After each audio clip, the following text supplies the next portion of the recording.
Việc Isuzu Việt Nam trình làng cái dòng xe tải mới với cái thế hệ mới, đó là công nghệ Blue Power. Đây là cái loại xe tải thân thiện với môi trường. Đối với xe tải Isuzu, ngoài những cái tính năng truyền thống như là độ bền, tiết kiệm nhiên liệu, thì công nghệ Blue Power sẽ mang lại một cái lợi thế, đó là thân thiện với môi trường.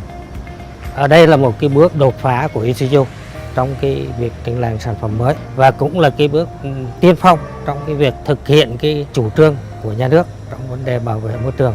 Khi mà tiên phong đưa ra một sản phẩm mới thì chắc chắn cũng sẽ có một vài cái khó khăn nhất định, nhưng cũng là một cái lợi thế cho sản phẩm Isuzu, đó là khách hàng sẽ biết nhiều hơn về cái sản phẩm mới của Isuzu. Về phía Đại Lý Van Nam, chúng tôi đã chuẩn bị cho trình làng sản phẩm mới của Isuzu. Trong đó chúng tôi có những cái bước chuẩn bị cơ bản như là trang bị về cơ sở vật chất, xây dựng những cái showroom đạt tiêu chuẩn A+ của Isuzu.